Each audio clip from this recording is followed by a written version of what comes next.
Jasmine വളരെ മര്യാദയ്ക്ക് മാപ്പ് പറഞ്ഞു. പക്ഷേ സായി ഉൾപ്പെടെയുള്ള ആൾക്കാർ പറഞ്ഞതിനോട് എനിക്ക് തീരെ യോജിപ്പില്ല. അതൊരിക്കലും അങ്ങനെ പറയാൻ പാടില്ല. സായി അവിടെ കൃഷ്ണ ഇറങ്ങി ഓടുവോ എന്നൊക്കെ ചോദിച്ചുകൊണ്ട് വീഡിയോ ചെയ്തൊക്കെ ഞാൻ ഇതൊക്കെ കണ്ടു. ഫുള്ള് ഞാൻ വീഡിയോ കേട്ടില്ല, ഞാൻ പറയുന്നത് കേട്ടു. അതുപോലെ ഒന്ന് രണ്ട് പേര് ആ വിഷയത്തിൽ ജാസ്മിനെ അനുകൂലിച്ചു. എനിക്ക് പലപ്പോഴും നിന്നുള്ള രീതിയിൽ കേട്ടുമ്പോഴായിട്ട് റീൽ ക്രിയേറ്റ് ചെയ്യുമ്പോൾ അതിന്റെ ഒരു പ്രാധാന്യത്തെ ചിലപ്പോൾ മനസ്സിൽ അല്ല. പക്ഷെ നമ്മൾ ഓരോ റിലീജിയസ് പ്ലേസിന് അതിൻ്റെതായിട്ടുള്ള റെസ്പെക്ട് കൊടുക്കണം. ഇപ്പം Abu Dhabi mosque, Sheikh Zayed mosque എന്ന് പറഞ്ഞാൽ നമുക്ക് അവിടെ റീൽ എടുക്കാൻ പറ്റത്തില്ല, തട്ട വിടാതെ നമുക്കൊരു ഫോട്ടോ എടുക്കാൻ പറ്റത്തില്ല. അപ്പൊ അത് നമ്മൾ റെസ്പെക്ട് ചെയ്യണം. അവര് തന്നേക്കുന്ന ഒരു റോളല്ലേ. നമുക്ക് ഈ റീൽ പട്ടായ പോകാലോ, ആ പട്ടായ പോയി കാണിക്കുന്നത് എന്തിനാണ്? പത്മനാഭസ്വാമി ക്ഷേത്രത്തിൽ പോയി കാണിക്കണം. ഇതെന്തിനത്ര വാശി? നമുക്ക് അതിനുള്ള സ്പേസ് ഇവിടെ ഉണ്ടല്ലോ. കേരളത്തിൽ നിങ്ങൾക്ക് റീൽസ് എടുക്കാനും അല്ലെങ്കിൽ മറ്റു കാര്യങ്ങൾ ചെയ്യാനുള്ള സ്പേസ് ഉണ്ട്. പക്ഷെ ഞാനതാ പറഞ്ഞത്, ഞാൻ ജാസ്മിനെ തെറ്റുപറ്റിയെന്ന് പറയാം. ആ തെറ്റ് അവൾ മനസ്സിലാക്കി, അവൾ പൊതുസമൂഹത്തോട് മാപ്പ് പറഞ്ഞു. പക്ഷെ ജാസ്മിനെ ന്യായീകരിക്കാൻ വേണ്ടി വരുന്നവർ കാണിക്കുന്നത് മര്യാദകേടാണ്. കാരണം ഇവിടെ യേശുദാസ് എന്ന് പറയുന്ന ഗായകൻ പൊട്ടിക്കരഞ്ഞിട്ടുണ്ട് ഗുരുവായൂരമ്പലത്തിൽ കയറാൻ പറ്റാത്തതിനെ തുടർന്ന്. ഇനി ഗുരുവായൂരമ്പലത്തിലെ ചിട്ടവട്ടങ്ങൾ മാറ്റണോ, അല്ലെങ്കിൽ അവിടെ ഹൈന്ദവർക്ക് മാത്രം കയറിയാൽ മതിയോ, ബാക്കിയുള്ളവരെല്ലാവരും കയറണോ എന്നുള്ള ചർച്ചകളൊന്നും ഈ പറയുന്ന റീൽസ് ടീമുകളല്ല തീരുമാനിക്കേണ്ടത്. അതിൻ്റെ ആചാര്യന്മാരുണ്ട്, അവരൊരു തീരുമാനമെടുത്ത് അവിടെ കയറും. ഇപ്പം ശബരിമല എല്ലാ മതസ്ഥർക്കും തുറന്നു കൊടുത്തേക്കല്ലേ, അവിടെ പൊക്കോ. അപ്പം എത്രയോ ക്ഷേത്രങ്ങളുണ്ട്, നമ്മുടെ ഈ ഹൈന്ദവ ക്ഷേത്രങ്ങളുണ്ട്. അവിടെയൊക്കെ നിങ്ങൾക്ക് പോകാം, പ്രാർത്ഥിക്കാം, റീൽസ് എടുക്കാം. ചില ക്ഷേത്രങ്ങളിൽ അവർക്ക് സന്തോഷമാണ് നിങ്ങൾ ഇവിടുത്തെ റീൽസ് എടുത്ത് 4 പേരെ കാണിച്ചു.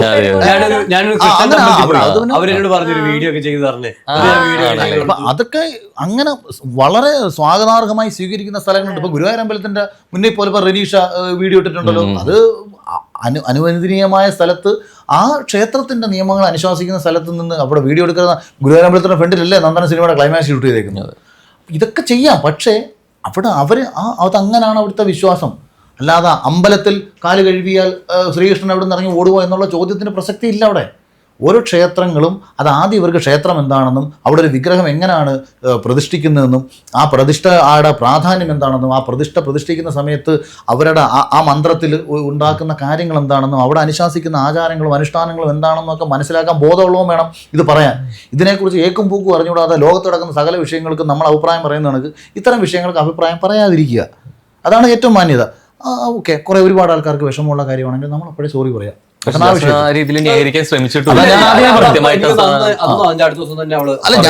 ഞാൻ പറഞ്ഞത് പേഴ്സണലി ജാസ്മിനോട് ഞാൻ യോജിക്കുന്നു. ആ ചെയ്തതിനല്ല, അവള് അതിനുശേഷം പറഞ്ഞൊരു കാര്യത്തിൽ അതേസമയം നമ്മളിപ്പം പറഞ്ഞത് അതാണ്. അതേസമയം സീസൺ 6 കോണ്ടന്റ് ബേസ് ജനങ്ങൾക്ക് അരോചകമായതിനോടൊപ്പം തന്നെ മത്സരാർത്ഥികൾ പുറത്തു നടത്തുന്ന പ്രവർത്തനങ്ങളുടെ ഒരു പരിധി കടന്നു. ആവശ്യത്തിനൊക്കെ വേണം, ഒരു വിഷയങ്ങൾക്കൊക്കെ പ്രതികരിക്കാം, ആവശ്യത്തിനൊക്കെ സംസാരിക്കാം. പക്ഷെ അതൊരു പരിധി കടന്ന് ബിഗ് ബോസ് എന്ന് പറയുന്നത് തന്നെ നമുക്കൊരു നാണക്കേടായിട്ട് മാറി. ഞാൻ പേഴ്സണലി രോഹനോട് പറയട്ടെ, ഹൈക്കോടതി ജഡ്ജിമാരുൾപ്പെടെ എനിക്ക് വീട്ടിൽ വിളിച്ച് ഫുഡ് വന്നിട്ടുണ്ട്. അതായത് ഒന്ന് വരണ, അതായത് നമ്മളത് കണ്ട് ഇഷ്ടപ്പെട്ട്, അതുപോലെ ഒരു സുഖമില്ലാതെ കിടന്ന ഒരു വലിയ ഒരു ടോപ്പ് ലെവലിൽ നിൽക്കുന്ന ഒരു ലേഡി, ആ സമയത്ത് നമ്മുടെ സീസൺ കണ്ട് ഇഷ്ടപ്പെട്ട് അവരുടെ മരിച്ചുപോയ മകനെ ഞാനുമായിട്ട് സങ്കല്പിച്ച് അങ്ങനെ ആ വീട്ടിലേക്ക് എന്നെ വിളിച്ചിട്ടുണ്ട്. അങ്ങനെ എത്രയോ പേരുണ്ട് ഇപ്പോഴും ക്യാൻസർ ബാധിച്ച്. അതായത് ഇവരൊക്കെ കാരണം ഇവർക്ക് കണക്റ്റ് ആവുന്നതേ ഇവരുടെ മകനോ അനിയനോ ആരെങ്കിലും ഒക്കെ ആയിട്ട് കണക്റ്റ് ആവും നമ്മളെ. ഇപ്പം എൻ്റെ കുട്ടികൾ വരുമ്പോൾ ഞാൻ ആ കുട്ടികളെ സ്നേഹിക്കുന്ന വീഡിയോ കാണുമ്പോഴത്തേക്ക് ഒരുപാട് അച്ഛൻ നഷ്ടപ്പെട്ടു പോയിട്ടുള്ള കുട്ടികൾക്ക് അവർക്കൊരു സ്നേഹിക്കുന്ന ഒരു അച്ഛൻ്റെ ഒരു കണ്ടന്റ് അവിടെ കിട്ടുകയാണ്, അല്ലെങ്കിൽ ഒരു സ്നേഹിക്കുന്ന ഒരു ഭർത്താവിൻ്റെ കണ്ടന്റ് ഒരു ഭാര്യയ്ക്ക് കിട്ടുകയാണ്, ഒരു നല്ല സുഹൃത്തിൻ്റെ ഒരു ഇമോഷൻസ് അവർക്ക് കിട്ടുകയാണ്. അപ്പോൾ അങ്ങനെ വരുമ്പോൾ ഇവരൊക്കെ നമ്മളെ സ്നേഹിക്കുന്നതിന് വ്യത്യസ്തമായിട്ട് ഇത് കാണുമ്പോൾ തന്നെ തലപെരുക്കുന്ന നിലയിലേക്ക് ഈ കഴിഞ്ഞ സീസണിലെ കുറേ കണ്ടന്റുകൾ പോയി. അതിനുശേഷം പുറത്തിറങ്ങിയവർ ഈ റീസെൻ്റായിട്ടൊക്കെ നടന്ന വിന്നർക്ക് ഉൾപ്പെടെ വന്നേക്കുന്ന പ്രശ്നങ്ങൾ, ഒരു വഴക്ക് വരുന്നതോ ഒരു കേസ് വരുന്നതോ അല്ല പ്രശ്നം. കേസൊക്കെ വരാം, ഇപ്പോൾ എനിക്കും കേസൊക്കെ വന്നിട്ടുണ്ട്. അത് എന്തിനാണെന്നുള്ളത്, നമ്മൾ എന്തിനു സംസാരിച്ചപ്പോഴാണ് കേസ് വന്നതെന്നാണ് നമ്മൾ ആദ്യം ചിന്തിക്കേണ്ടത്. അപ്പോൾ ഇത് ഒരു പരിധി കഴിഞ്ഞപ്പോൾ എനിക്ക് തന്നെ തോന്നി, ഒരാളുടെ ഞാൻ ഇവരോടും പറഞ്ഞു, എങ്ങനെ ഈ ബിഗ് ബോസ് എന്ന് പറയുന്നത് ഒരു സ്ഥലത്ത് നിന്ന് കയറാൻ പറ്റത്തില്ല. ബിഗ് ബോസ് എന്ന് പറഞ്ഞാൽ ബിഗ് ബോസിന്റെ വിന്നർ എന്ന് പറയുന്നത് തന്നെ ഒരു വലിയ നാണക്കേടായി മാറിക്കൊണ്ടിരിക്കുകയാണെന്ന് ഞാൻ തന്നെ പറഞ്ഞു. ഇപ്പോൾ പലപ്പോഴും അഖിലേട്ടനാണെന്നുണ്ടെങ്കിലും പറയുന്ന ഒരു സ്റ്റേറ്റ്മെന്റ് പ്രസ്താവന ഏതെങ്കിലും ഒരു ഭാഗത്തെ വിഷമിപ്പിക്കുന്നുണ്ടോ, അല്ലെങ്കിൽ രാഷ്ട്രീയപരമായിട്ടുള്ള രാഷ്ട്രീയക്കാർക്ക് വിഷമമൊന്നുമില്ല, രാഷ്ട്രീയക്കാർക്ക് ഒരു വിഷമവുമില്ല. അവരിപ്പം രാഷ്ട്രീയക്കാർ വിഷമില്ലെങ്കിലും ആ രാഷ്ട്രീയത്തെ അവർ കക്ഷി രാഷ്ട്രീയത്തെ പിന്തുണയ്ക്കുന്ന അവർ നമ്മളെ ചിലപ്പോൾ അനുകൂലിക്കത്തില്ലായിരിക്കും. പക്ഷെ എന്നെ അനുകൂലിക്കുന്ന ഒരുപാട് കമ്മ്യൂണിസ്റ്റുകളുണ്ട് കേട്ടോ. സത്യസന്ധമായി പറഞ്ഞാൽ ഇപ്പം ഞാൻ കഴിഞ്ഞ 2 ആഴ്ച മുന്നേ അല്ലേ ഞാൻ സ്പീക്കർ ആയിട്ടുള്ള പ്രോഗ്രാം ഏകദേശം ഞാനും ഡെപ്യൂട്ടി കേരള നിയമസഭാ സ്പീക്കറാണ് ഷംസീർ സാർ. അദ്ദേഹത്തിൻ്റെ ഒപ്പം ഞാനൊരു വേദി പങ്കിടുകയാണ്. അപ്പം അദ്ദേഹത്തിന് പറഞ്ഞൂടെ, ഞാൻ അദ്ദേഹം ഉദ്ഘാടനം, ഞാൻ മുഖ്യാതിഥിയുമായിട്ട് വരുന്നൊരു പരിപാടി രാഷ്ട്രീയത്തെ അല്ല, അവർ വളരെ വളരെ ബോധതലത്തിലാണ്, ഒരുപാട് ഉയർന്ന തലത്തിലാണ് രാഷ്ട്രീയ നേതാക്കന്മാർ നിൽക്കുന്നത്. പക്ഷേ അതിൻ്റെ അർത്ഥം അവരുടെ സാംസ്കാരിക മേഖലയിൽ ചിലപ്പോൾ എന്നെ ഭാഗമാക്കണമെന്നില്ല. ഞാൻ കൂടുതൽ കാണുന്നത് കോൺഗ്രസ് രാഷ്ട്രീയത്തിൻ്റെ ഭാഗങ്ങളിലായിരിക്കും. കാരണം ഞാൻ ആ രാഷ്ട്രീയം അല്ലെങ്കിൽ ആ ഒരു രാഷ്ട്രീയം അധികാരത്തിലേക്ക് തിരിച്ചു വരാൻ എന്നെ കൊണ്ട് എന്ത് ചെയ്യാൻ പറ്റുമെന്ന് സപ്പോർട്ട് ചെയ്ത് കൊടുക്കുന്നു. അപ്പോൾ അതാണ് എൻ്റെ ഒരു രാഷ്ട്രീയം. മറ്റേത് ഞാൻ എതിർക്കും. പക്ഷെ അതിൻ്റെ അർത്ഥം അവർ സോഷ്യൽ മീഡിയയിലെ കമൻസ് കാണണ്ട. ഞാൻ ഇന്ന് രാവിലെ കത്തനാർ സിനിമയുടെ പോസ്റ്റർ ഞാൻ കണ്ടു. അപ്പോൾ ജയസൂര്യക്ക് ആശംസ വെച്ചുകൊണ്ട് പോസ്റ്ററാണ്. അതിൻ്റെ അടിയിലെ കമൻസ് ഞാൻ വായിച്ചിട്ട് ഞാൻ തന്നെ ആലോചിച്ചു, ജയേട്ടൻ ഒരു പടം ചെയ്തിട്ട് 3 വർഷമായി, അയാളെ എന്തും വേണ്ടി നീ ചുമ്മാ ഈ കമൻ്റ് ഒന്ന് വായിച്ചു നോക്ക്. ഒരു കാര്യവുമില്ലാതെ ചുമ്മാതെ എപ്പോഴും സ്ക്രോൾ ചെയ്ത് നോക്കുന്നു. മലയാള സിനിമ മാത്രം വർക്ക് വായിക്കണ്ട, ചുമ്മാ വായിച്ചു മൊത്തം തെറി ഒരു കാര്യമില്ല. കാരണം അതിപ്പം മറ്റേ പന്നികൾക്ക് ഇഷ്ടം മറ്റേ മലവാ, നമുക്ക് കുറ്റം പറയാൻ പറ്റും. സോഷ്യൽ മീഡിയ കമന്റ് ഇടുന്ന ഇങ്ങനെ ജീവിക്കുന്ന കുറെ ആൾക്കാരുണ്ട്, നമ്മൾ അവരെ അവഗണിക്കുക എന്നുള്ളത്. പക്ഷെ ഭാഷ ഭയങ്കര കട്ടികളായി, സംതൃപ്തി ഭയങ്കരമായിട്ട് അനുഭവിക്കുന്നവരുണ്ട്. ഇത് മുഖമില്ലാത്ത ഞാനേ രോഹ ഇത് പറയുമ്പോൾ കൂട്ടത്തിൽ ഒരു കാര്യം കൂടെ പറയാതിരിക്കാൻ പറ്റത്തില്ല. ഇപ്പൊ ഞാൻ നമ്മുടെ പടത്തിന്റെ ട്രെയിലർ ലോഞ്ച് ചെയ്തു. അപ്പോൾ ഇവിടുത്തെ ഓൺലൈൻ മാധ്യമങ്ങളെന്നല്ല ഞാൻ പറയുന്നത്, ഈ മൊബൈലും കൊണ്ട് തിയേറ്ററിൻ്റെ ഫ്രണ്ടിൽ നിൽക്കുന്ന ആൾക്കാർ, അതിൽ തന്നെ കുറച്ച് മര്യാദക്കാരും ഒക്കെ ഉണ്ടല്ലോ. അപ്പോൾ അവർ എന്നെ 1-2 ഇടത്ത് ബ്ലർ ചെയ്തിട്ട് വിട്ടു. കാര്യം എന്തെന്ന് വെച്ചാൽ, ഞാനിപ്പോൾ നീ പറഞ്ഞില്ലേ കമൻറ്റിൻ്റെ കാര്യം പറഞ്ഞില്ലേ, ഈ രതി വൈകൃതങ്ങളും അല്ലെങ്കിൽ മറ്റൊരാളുടെ ജീവിതത്തിനകത്ത് കയറി മറ്റൊരാളെ വിഷമിപ്പിച്ച് സന്തോഷം കണ്ടെത്തുന്ന കുറേ മാനസിക രോഗികൾ നമ്മുടെ ഇടയിലുണ്ട്.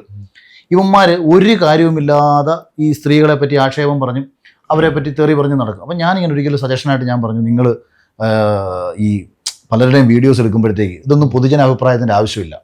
അത്തരം വീഡിയോസിൽ നിങ്ങൾ പൊതുജനാഭിപ്രായം വേണ്ടാത്ത വീഡിയോസിലെ കമൻറ്റ് സെക്ഷൻ ഓഫ് ചെയ്ത് വെക്കും.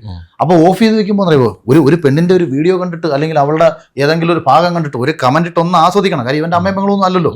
ഇപ്പം എന്തെങ്കിലും തള്ളയ്ക്ക് എന്തെങ്കിലും വിളിക്കണമെന്ന് ഇവന് കമൻറ്റ് ഇടാൻ പറ്റുന്നില്ല. ഇവന് പ്രാന്ത് പിടിക്കും. ഇവനെ പ്രാന്ത് പിടിപ്പിക്കാൻ best option comment section off ചെയ്യാനുള്ളതാണ്. ഞാൻ അങ്ങനെ ഒരു അഭിപ്രായം പറഞ്ഞതിന് സിനിമ ഞങ്ങൾ പ്രൊമോട്ട് ചെയ്യത്തില്ല.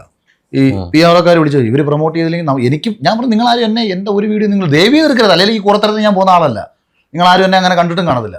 പക്ഷെ ഒരു അഭിപ്രായം പറഞ്ഞപ്പം ആ അഭിപ്രായത്തെ ഇവർ സ്വീകരിച്ച രീതി ഇങ്ങനെ, അതാണ് പ്രശ്നം. അപ്പം ബോധപൂർവം പച്ച മലയാളത്തിൽ പറഞ്ഞാൽ ആരുടെ അമ്മയും പെങ്ങളെയും വിറ്റിട്ടായാലും വേണ്ടിയില്ല, ഞങ്ങളുടെ ഒരു കണ്ടന്റിന് റീച്ച് വേണം. ഈ മനോഭാവം ശരിയല്ല. അപ്പോൾ അത് നാളെ നിൻ്റെ ഭാര്യയോ നിൻ്റെ മകളോ മറ്റൊരാളോ ആകുമ്പോഴേ അതിൻ്റെ ഒരു ബുദ്ധിമുട്ട് നമുക്കറിയത്തുള്ളൂ.